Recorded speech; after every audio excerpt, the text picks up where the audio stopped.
Hello everyone, welcome to my channel. तो अभी हम बात करते हैं हमारे नेक्स्ट जो टॉपिक है, यानी कि हमारा न्यू चैप्टर स्टार्ट होता है इससे। और चैप्टर है 17 ऑब्जर्वेशन। तो जैसा कि नाम में दिया गया है ऑब्जर्वेशन, तो इसमें हर चीज़ की ऑब्जर्वेशन ही होगी, हर साइन और सिम्टम की ऑब्जर्वेशन होगी, ताकि हम अच्छे तरीके से डायग्नोज हो पाए, ट्रीटमेंट हो पाए और पेशेंट की केयर की जा सके। ठीक है, तो चलते हैं इसके नेक्स्ट पॉइंट के आगे। तो जब भी ऑब्जर्वेशन की बात आती है तो सबसे पहले पेशेंट के वाइटल साइन देखे जाते हैं। तो वाइटल साइंस जो होते हैं वो बेसिक कंपोनेंट्स जो होता है हमारा असेसमेंट करने का सबसे बेसिक कंपोनेंट माना जाता है वाइटल साइन। ठीक है, तो इसमें हमारे जो होते हैं फिजियोलॉजिकल और साइकोलॉजिकल जो हमारी हेल्थ होती है क्लाइंट की, वो सारी की सारी चीजें इसमें देख ली जाती है। जैसे कि बॉडी टेम्परेचर का पता लगा जाता है, इसमें पल्स चल रहा है नहीं चल रही है, रेस्पिरेशन कितना है, ब्लड प्रेशर कितना है। तो ये हमारे साइन ऑफ लाइफ है, यानी कि हमारे जीवित रहने के जो है एविडेंस है, प्रूफ है कि भाई हम जिंदा हैं और ठीक है। तो ये जो असेसमेंट होते हैं वाइटल साइंस के नाम से हमारे जाने जाते हैं। और नर्स किस तरीके से वाइटल साइन चेक करेगी वो चीजें हम इसके अंदर देखेंगे। तो इसमें सबसे पहले जो है स्पेसिफिक आइडेंटिफाई करेगी, जैसे कि लाइफ थ्रेटिंग कंडीशन जो होती है उसमें प्लान करेगी need nursing of the intervention.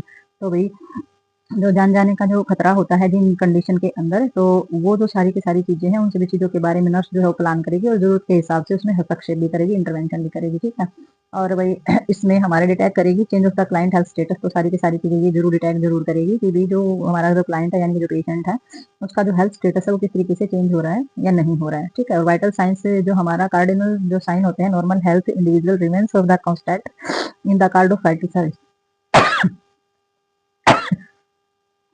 Ram ji. ठीक है, तो इसमें बिकॉज ऑफ फॉलोइंग रीजन। तो इसमें वही हमारे जो रीजन है वो इसमें देखेंगे वाइटल साइंस के कौन कौन से होते हैं। तो इसमें किस तरीके से फाइंड करते हैं हम, तो इसमें सबसे पहले फाइंड करना है इसमें governed by the vital organs of the reveal of the slightest division from the normal body function. तो इसमें क्या साइन करने, सबसे पहले हम देखेंगे कि जो हमारी बॉडी जो काम कर रही है, जो वाइटल ऑर्गन्स हमारी बॉडी के अंदर वो क्या रिवील कर रहे हैं, किस तरीके की चीजें दिखा रहे हैं। और स्लाइटली यानी कि धीरे धीरे जो डिविजन हो रहा है हमारे जो नॉर्मल बॉडी फंक्शन है वो किस तरीके से काम कर रहा है। तो सबसे पहले हमने इन चीजों को पहचानना है। दूसरा इसमें क्या देखेंगे, change in the condition of the client. Client की जो कंडीशन है वो किस तरीके से चेंज हो रही है, क्या इंप्रूवमेंट उसके अंदर हो रहा है, क्या रिग्रेशन हो रहा है उसके अंदर। और ऑब्जर्वेशन दिस साइन, और इन सभी चीजों का ऑब्जर्वेशन करना है, जिनका जो साइन जो दिखाई दे रहे हैं उसके पेरेंट्स पर, वो सारी की सारी चीजों का ऑब्जर्वेशन करना है। तो नेक्स्ट जो हमारा है सिग्निफिकेंट जो वेरिफिकेशन की जाती है, फाइंडिंग में भी the indicate problem relating of the insufficient of the consumption of oxygen blood and difference. तो इसमें जो सिग्निफिकेंट वेरिएशन की जो चीजें हमने फाइंड करनी है, जो ढूंढनी है, वो है जो हमारी प्रॉब्लम को इंडिकेट करती है।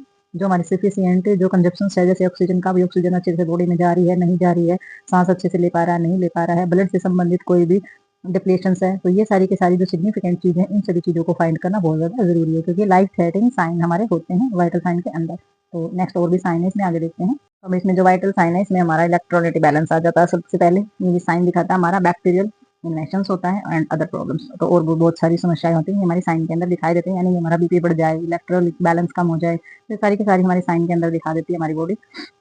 ठीक है, नेक्स्ट इसमें आ जाता है साइंस स्पेसिफिक इंफॉर्मेशन में भी the obtain that will help in the diagnosis and disease and result जो है ट्रीटमेंट का जो रिजल्ट होता है या फिर मेडिकेशन ऑफ नर्सिंग केयर। तो जिस भी तरीके के साइन और जो स्पेसिफिक इन्फॉर्मेशन हमें मिलती है साइन और सिम्टम देखते हैं, तो वो जो हमें इन्फॉर्मेशन जो प्राप्त होती है तो वो हमारी किस चीज में हेल्प करेगी, वो हम डायग्नोज करेंगे, किसी भी बीमारी को पहचानेंगे। ठीक है, और उसी के हिसाब से ट्रीटमेंट करेंगे, दवाइयाँ देंगे और नर्सिंग की जो केयर है वो होगी। तो ये बहुत ज्यादा जरूरी है कि साइन और सिम्टम को हम अच्छे से देखेंगे तो हम सारी की सारी चीजें अच्छे से कर पाएंगे। तो नेक्स्ट इसके अंदर आ जाती है even the client of the emotional state में also cause of the significant variations in this symptoms.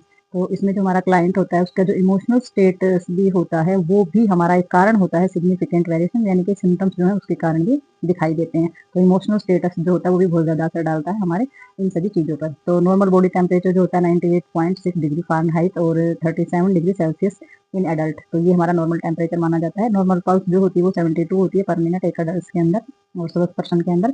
Normal respiration जो होता है वो 16 पर मिनट होता है हमारा एक एडल्ट के अंदर। और वही जो नॉर्मल ब्लड प्रेशर हमारा होता है वो 120 से 80 mm of Hg in adult. तो ये हमारा नॉर्मल होता है, बट ये किसी में भी इस तरीके से नहीं पाया जाता, हर पर्सन का अपना एक नॉर्मल टेम्परेचर पाया जाता है। ठीक है, तो बॉडी टेम्परेचर को अगर हम देखते हैं तो किस तरीके से हम इसको समझेंगे। तो बॉडी टेम्परेचर हमारा बुखार का नाम नहीं होता है, बॉडी टेम्परेचर हमारे शरीर में पाए जाने वाला जो तापमान होता है, नॉर्मल तापमान होता है, उसकी बात यहाँ पर हो रखी है। तो बॉडी टेम्परेचर जो है वो डिफाइन किया जाता है degree of heat of maintain by the body. तो हमारी बॉडी के अंदर पाई जाने वाली कितनी डिग्री हीट हमारी बॉडी के अंदर है और बॉडी के द्वारा मेंटेन है या बॉडी को मेंटेन कर रही है।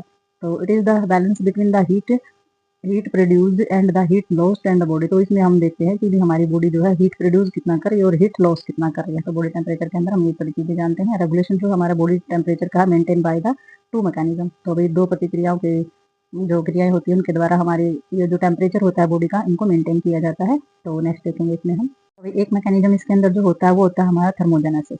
तो थर्मोजेनेसिस के अंदर जो हमारा chemically regulations by the production of it, तो जो केमिकल रेगुलेशन हमारा होता है उसके द्वारा। तो केमिकली रेगुलेशन में हमारा क्या आ जाता है, हार्मोन्स वगैरह का जो सेक्रेशन होता है उसके द्वारा हमारा हीट का प्रोडक्शन होता है। दूसरा हमारा थर्मोलाइसिस होता है। तो थर्मोलाइसिस के द्वारा भी हमारा हीट का प्रोडक्शन होता है, जिसमें हमारा physical regulation by the loss of heat. तो फिजिकल रेगुलेशन के द्वारा हमारे हीट का लॉस होता है, यानी कि ऊष्मा कम होती चली जाती है। तो दो प्रोसेस है, एक हमारा बढ़ा रहा है हीट को और एक हीट का लॉस कर रहा है, कम कर रहा है। तो हीट रेगुलेटिंग सेंटर जो होता है वो हमारा कहाँ पाया जाता है, हाइपोथैलेमस पाया जाता है। ब्रेन के अंदर जो हाइपोथैलेमस जो हमारा ग्लैंड्स होता है वो हमारा हीट रेगुलेटिंग सिस्टम को कंट्रोल करता है और हीट प्रोड्यूस की जाती है हमारी बॉडी के द्वारा कंटिन्यूसली। तो लगातार हमारी बॉडी में हीट प्रोड्यूस होती रहती है। Unless it is lost of the body no balance can be maintain. और ये अगर हमारी बॉडी से लॉस भी होती रहती है क्योंकि हमारी बॉडी जो है इसको मेंटेन नहीं कर पाती है बैलेंस को। तो हम क्या करेंगे, उससे हीट जो है बॉडी से बाहर निकलती रहेगी। तो इसमें वे कौन कौन से हैं producing heat in the body. तो कौन कौन से वे हैं जिनके द्वारा हमारी जो हीट होती है, गर्मी होती है, ऊष्मा जो होती है वो बॉडी से बाहर निकाली जाती है। ठीक है, नहीं प्रोड्यूस की जाती, बाहर नहीं निकालनी, प्रोड्यूस की जाती है। तो कौन कौन से वे हैं जिनके द्वारा हमारी बॉडी के अंदर हीट बनाई जाती है। तो during of the metabolism system, protein, carbohydrates, fat है, ये क्या करते हैं, इन सभी चीजों को हम खाते हैं और ये क्या करते हैं हमारी बॉडी के अंदर इन प्रोडक्ट की वजह से हमारी बॉडी के अंदर हीट यानी कि ऊष्मा बननी स्टार्ट होती है। दूसरा, जैसे कि कैसे बनती है, 1 ग्राम कार्बोहाइड्रेट लेंगे उससे हम 4 कैलोरीज मिलेंगी, हीट मिलती है हमें। ठीक है, 1 ग्राम प्रोटीन अगर हम खाते हैं, किसी भी प्रोटीन का मतलब खाली प्रोटीन नहीं, हम खाने के अंदर, फ्रूट के अंदर, सब्जियों के अंदर, सभी चीजों को मिला करके हम कुल मिलाकर 1 ग्राम प्रोटीन हमारी बॉडी के अंदर जाता है।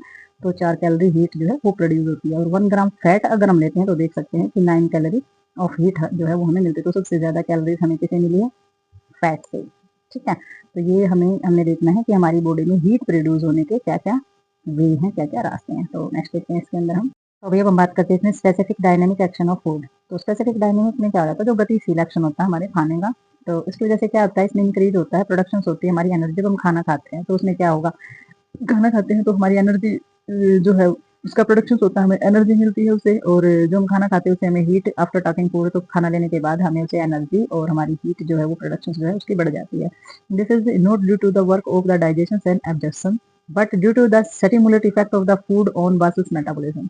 तो इसमें जो ये है, ये डाइजेशन सिस्टम या हमारा जो एब्जॉर्प्शन सिस्टम होता है ना, उसके काम की वजह से ऐसा नहीं होता है। ये जो स्टिमुलेटिव सिस्टम हमारा है फूड के, जो बासी जो मेटाबॉलिज्म सिस्टम है उसकी वजह से हमारा ऐसा होता है कि जो हम खाना खाते हैं उससे हमें एनर्जी मिलती है खाना खाने के बाद। तो it is now the specific dynamic action of the food and the various according to the different nutrient. और जो स्पेसिफिक जो डायनेमिक है हमारे जो खाने के का जो एक्शन होता है हमारी बॉडी के अंदर जाकर के, यानी कि जो गतिशीलता जो आती है वो किसके अकॉर्डिंग आती है, जो डिफरेंट न्यूट्रिशन लेते हैं, यानी कि हम फैट लेते हैं, कार्बोहाइड्रेट्स लेते हैं, या फिर हम प्रोटीन ले रहे हैं, या फिर इतने सारे विटामिन और मिनरल ले रहे हैं, उन सभी की वजह से हमारी बॉडी के अंदर फूड एक्शन की जो चीजें हैं वो हमारी डायनेमिक होती हैं।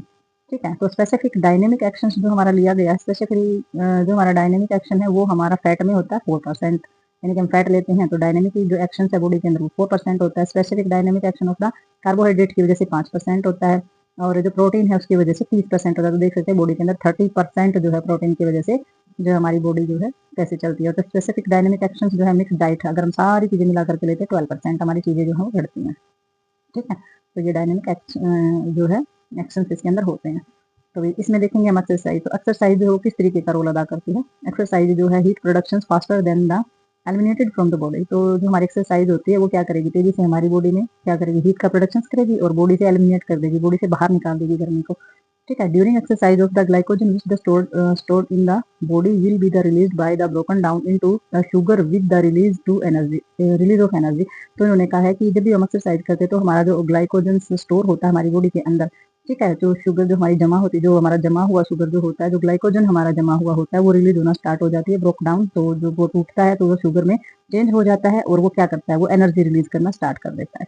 ठीक है, तो एनर्जी जब स्टार्ट करेगा तो हैवियर द एक्सरसाइज जो बहुत ज्यादा मात्रा में, यानी कि कठोर एक्सरसाइज जब हम करते हैं तो greater will be the production in the heat in the body. तो हमारी बॉडी जो है उतनी ही ज्यादा हीट बनानी स्टार्ट करती है, जितनी कठोर और जितनी ज्यादा एक्सरसाइज हम करते हैं तो उतनी ही ज्यादा जो है हीट बनाना स्टार्ट कर देगी वो।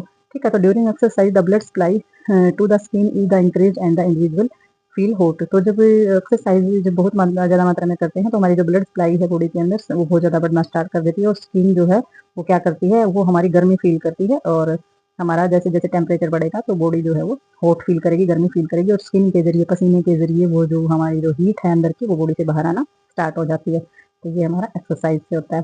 स्ट्रॉन्ग इमोशंस की वजह से भी कई बार ऐसा हो जाता है। ठीक है, तो एक्साइटमेंट होती है किसी चीज़ की, एंग्जाइटी हमें किसी चीज़ की है, नर्वसनेस है, तो ये इमोशंस जो होते हैं ये भी हमारे टेम्परेचर को अप या डाउन कर सकते हैं। तो ये स्टिमुलेट करते हैं। ऑटोइम्यूनिक नर्वस सिस्टम जो होता है वो हमारा डिस्टर्ब होता है और उसकी वजह से सारी चीज़ें होती हैं। जब हम एक्साइटमेंट होती है किसी चीज़ के लिए तो वो भी हमारी बॉडी तापमान को कम या ज़्यादा कर सकता है। जैसे कि गुस्से में हमारा बॉडी टेम्परेचर का बढ़ना या कम होना, काम करते हैं, चलते हैं, एक्सरसाइज करते हैं तो उससे भी हमारी बॉडी टेम्परेचर कम और ज़्यादा हो जाते हैं।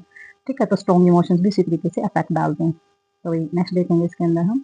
तो वही इसमें जो हमारे इमोशनल होता है वो स्टिमुलेट करता है different organ of the body include of the secreting glands. तो इसमें जो हमारे जो ऑर्गन्स होते हैं उन पर डिफरेंट यानी कि अलग-अलग असर पड़ना स्टार्ट हो जाता है और ये ग्लैंड जो है सेक्रेशन करना स्टार्ट कर देते हैं और इसमें इंक्रीज हो जाती है हमारी एक्टिविटीज और क्या होता है हमारी बॉडी के अंदर हीट का प्रोडक्शन होना स्टार्ट हो जाता है। अब देखते हैं कि हार्मोनल्स जो इफेक्ट है वो किस तरीके से होता है, यानी कि हार्मोन्स की वजह से किस तरीके से हमारी हीट प्रोडक्शन में हेल्प मिलती है। तो इसमें क्या बताया है, increase activity of the thyroid glands. अगर हमारी बॉडी के अंदर थायराइड ग्लैंड्स की एक्टिविटी बढ़ जाए, एडनल ग्लैंड्स जो है वो राइज हो जाए, तो इसके साथ क्या होगा, हमारा जो बॉडी टेम्परेचर है वो हमारा बढ़ना स्टार्ट हो जाएगा। ओवरी हार्मोन्स जो होते हैं वो भी हमारे क्या करते हैं, वो प्रोड्यूस करते हैं और अराइज करते हैं हमारी बॉडी के अंदर टेम्परेचर।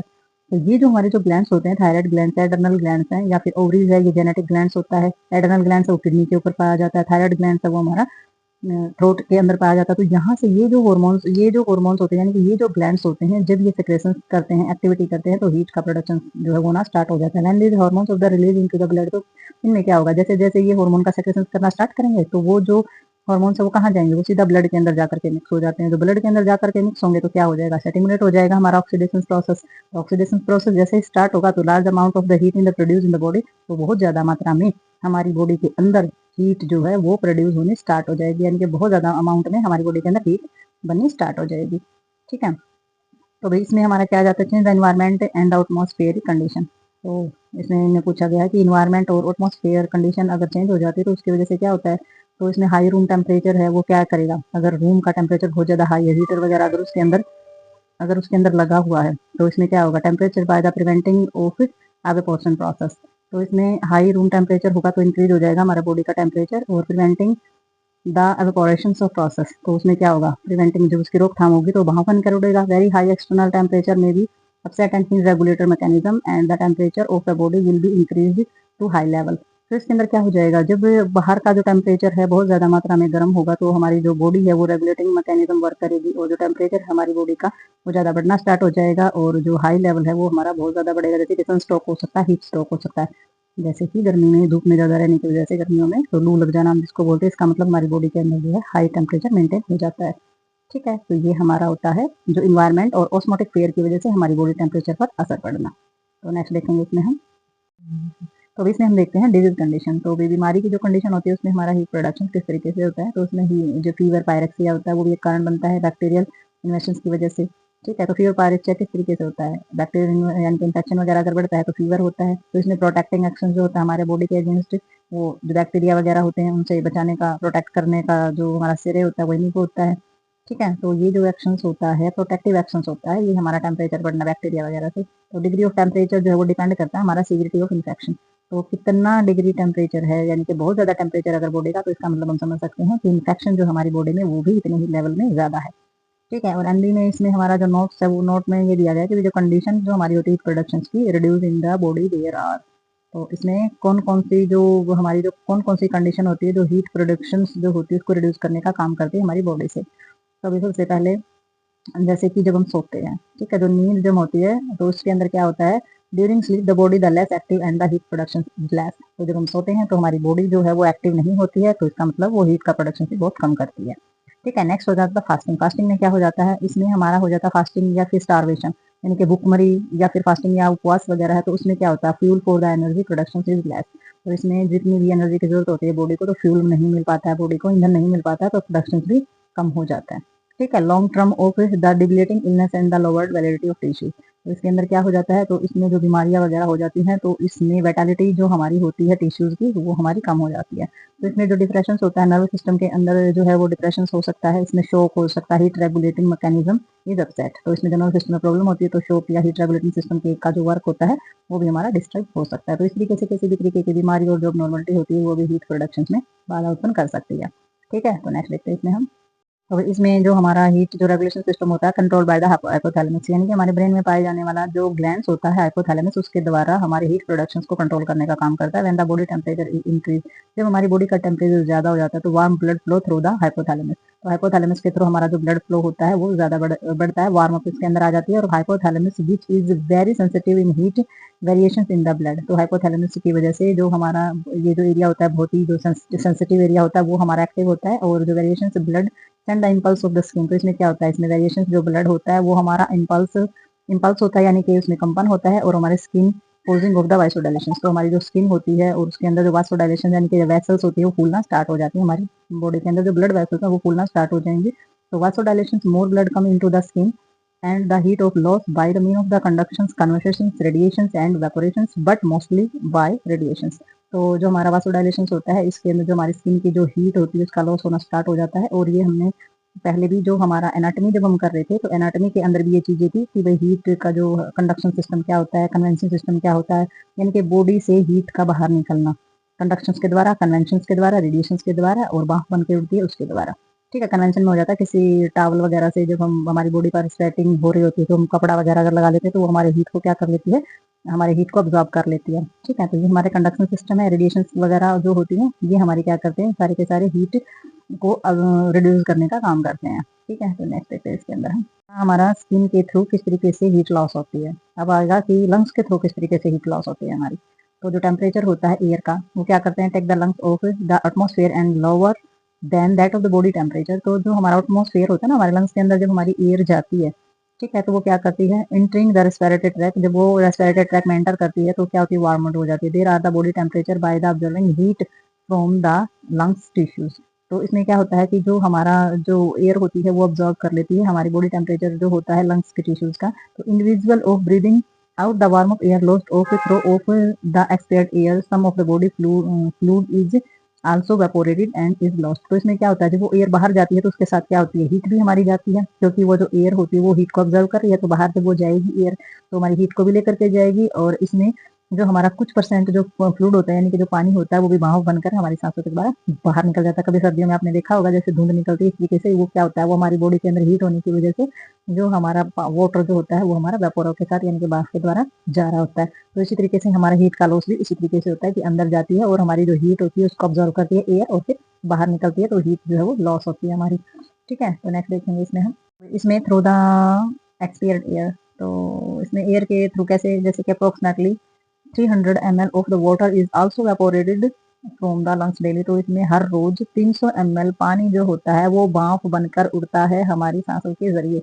ठीक है, तो इस तरीके से हम जितना पानी पीते हैं उसमें 300 ml तो हमारा सांस लेने में खर्च हो जाता है लंग्स के जरिए, जो लंग्स में एयर जाती है और जो हम बाहर निकालते हैं उसमें 300 ml पानी जो है वो लगता है। ठीक है, नेक्स्ट इसमें आ जाता है थ्रू द किडनी। अब किडनी के थ्रू किस तरीके से हमारा हीट लॉस होता है, तो इसमें जो हमारा सेक्रेशन होता है किडनी के द्वारा, जैसे कि यूरिन पास आउट करना, वो हमारा जो यूरिन पास आउट करना होता है वो उसके द्वारा जो हमारी हीट होती है बॉडी की वो हमारी निकलती है। तो देखा होगा यूरिन जो होता है वो गर्म होता है, तो urine is excreted and heat also lost of the body. तो यूरिन का पास आउट होना या बाहर जाना ही हमारी हीट का लॉस होता है बॉडी का। थ्रू द बाउल, बाउल के थ्रू किस तरीके से होता है, जैसे कि फिकल मैटर होता है, मल पास आउट जो किया जाता है उसमें जो बाउल जो है वो ऑब्जर्व रखती है हमारी हीट को, तो बॉडी के अंदर जो हीट होती है वो ऑब्जर्व कर लिया जाता है बाउल के द्वारा। और वैन इंडिविजुअल डिफेक्शन, तो जिस तरीके से मल पास आउट किया जाता है तो उसके थ्रू जो है हीट भी हमारी बॉडी से बाहर निकलती है।